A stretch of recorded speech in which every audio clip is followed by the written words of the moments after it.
Chapter 17. The doctor at the small regional hospital were kept busy. 2 ambulances brought in 4 patients for treatment, all from the same house. Francis H. Willis was treated for a stab wound in his side, severe concussion, and a partially collapsed lung. Dorothy S. Willis was treated for blood poisoning. Henry P. York was treated for burns to the jaw, slight skull fracture, and resulting concussion. Richard Hutchins was treated for a compound wrist fracture.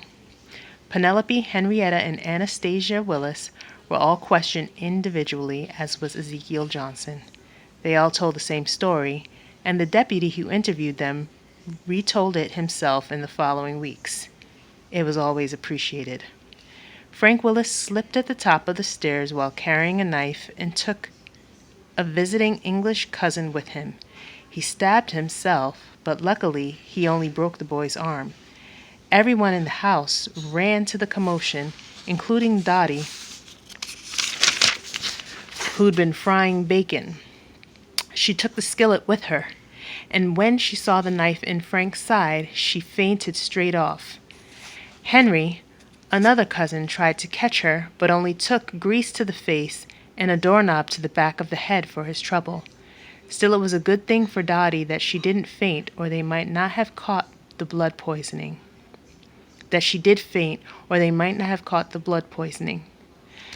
Frank was the last to be released from the general hospital. Dottie picked him up in the truck and drove him slowly through the field roads towards Henry, Kansas. They entered the city limits quietly as a truck would allow, and rolled past the burnt-out bus station and old baseball field on their way to the tall house on the edge of town. That night, wind brought in black clouds, and the rain came down sideways. Zeke came to dinner wet. Penelope had told him everything, and the family sat down around 3 loaves of meat. At the end of the meal, Dottie arched her eyebrow at Frank. He nodded and set down his fork. "Well," he said, looking around the table, "this is the official meeting. We've all been through an adventure now, and here's where it ends. No more looking in cupboards. No more going through cupboards." "But I never got to go through one," Anastasia said. "Not even once." Frank smiled. "I know, and that's the way it's going to stay." He looked at Penelope. "Penny, you get your own room now. Your mother and I are moving into Grandfather's room." The kids all looked down at their plates, and Dottie blushed. "Frank," she said, "no one seems to be able to remember how, but during all that ruckus, the door shut again." "Grandfather's door?" Frank asked. "Locked?" "Yeah," Dottie smiled. "Yeah." "Henrietta's got the key," Henry said. He sat up and stared straight at her. "I did," Henrietta said, "but that was a long time ago. Has anyone seen it?" Anastasia leaned over the table. "And she's keeping a baby rhino in the barn." Henrietta sighed. Everyone was looking at her.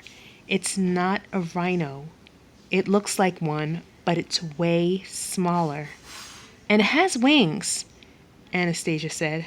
"I followed her out there yesterday. She's feeding it cat food." Zeke looked at Henrietta. "Is that what you were carrying?" She nodded. "Well," Frank said, "we're all here. Go get the rhino." Henrietta came back to the dining room, dripping with rain. Her arms were wrapped around something fat and gray with black, beady little eyes.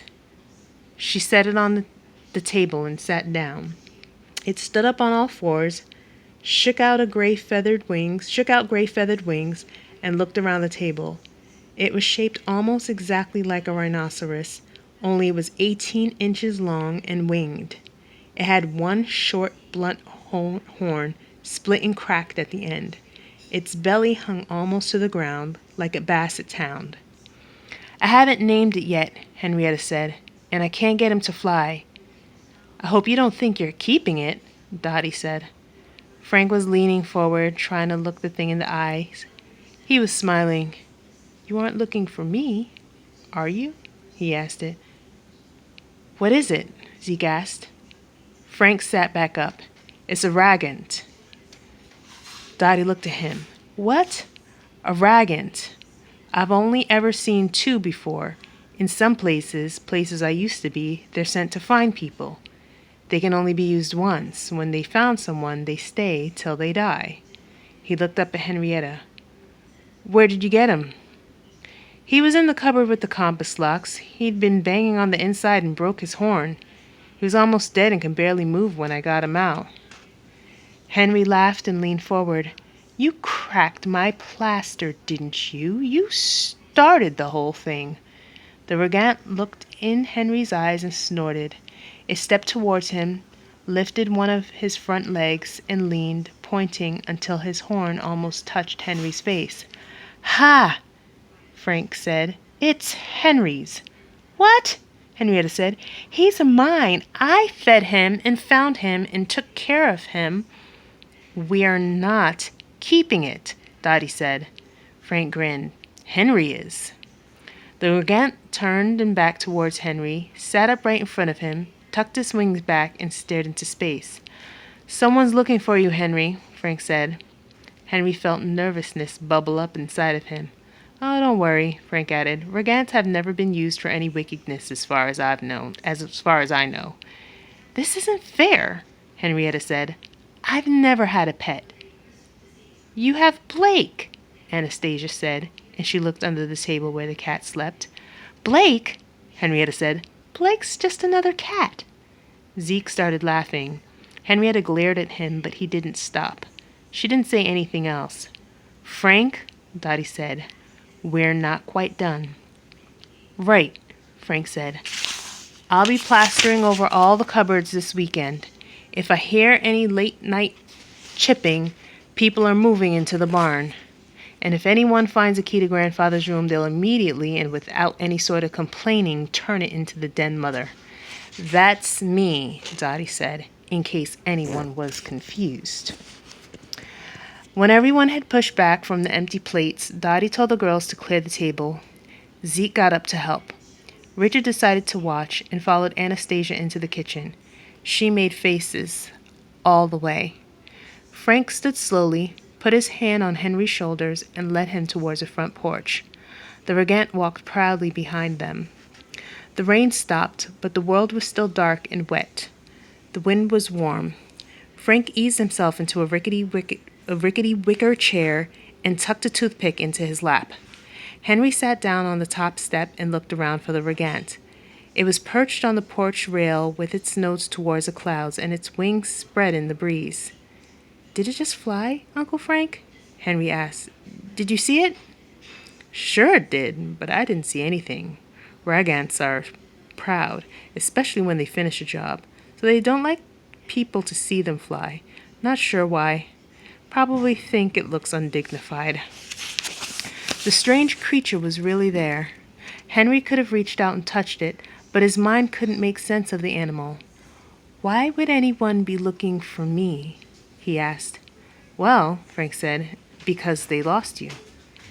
Henry stared at him. Frank pulled out his toothpick and examined the end.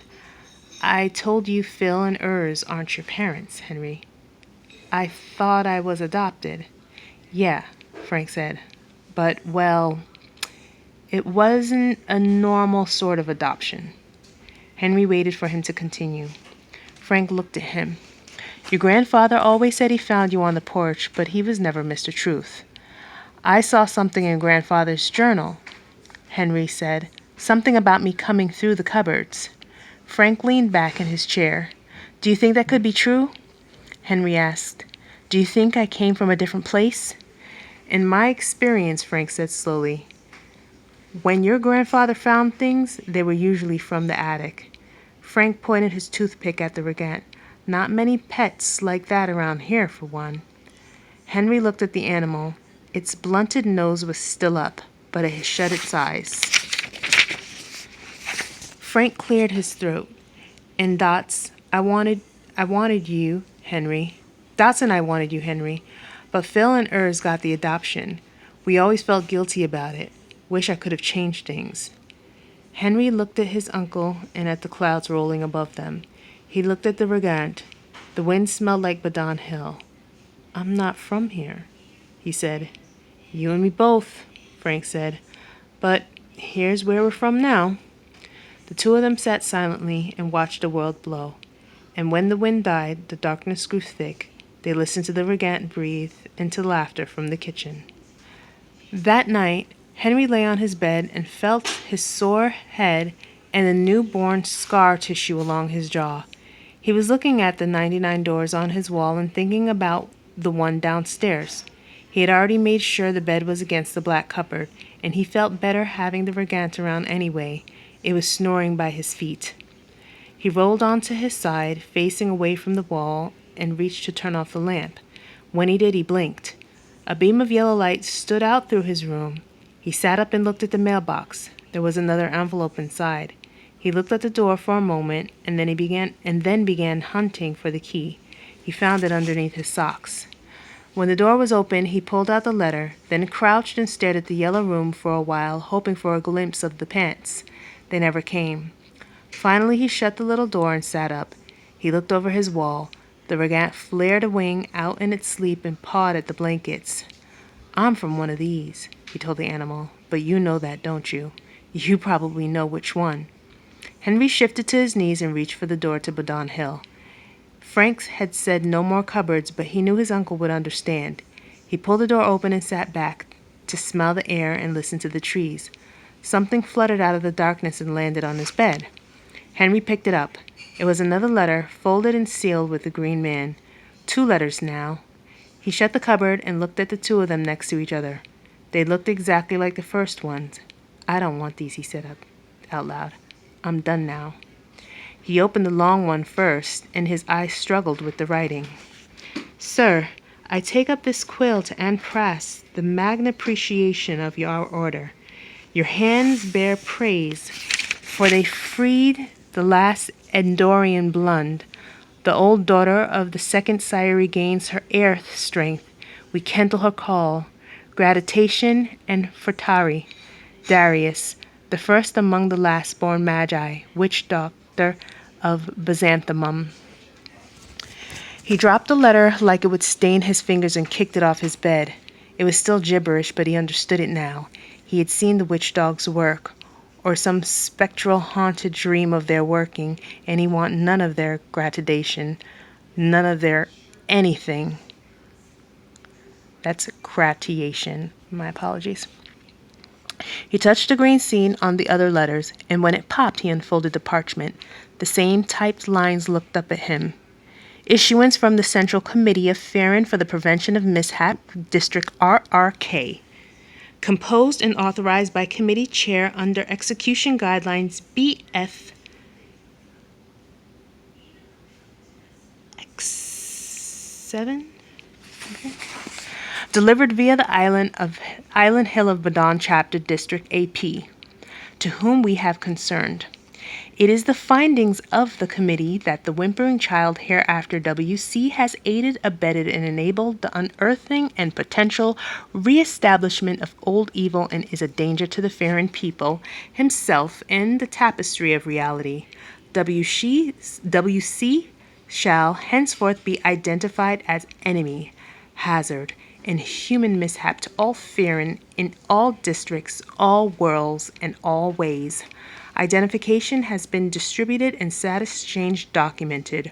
Where and when WC is encountered, the committee has authorized, yea, demanded, that he be hampered, hindered, detained, damaged, or destroyed. Such treatment performed by any Farron of this district, way, or world shall be deemed just, necessary, merciful, and inevitable. Ralph Rudolph, Chair CCFMP District RRK, CNA by CC under EG per BFX7, delivered via Island Hill of Badon Chapter District AP. Henry flopped back onto his bed and stared at the poster on his ceiling. Then he kicked his wall. He hadn't asked for this. He hadn't wanted to free a witch. He'd actually had very little to do with it. Well, he'd chipped all the plaster off his wall and uncovered the cupboard. There was that. But that hadn't been his fault. He propped himself off. "That was you," he said to the Regent and poked it with his toe. You had to start thumping in there."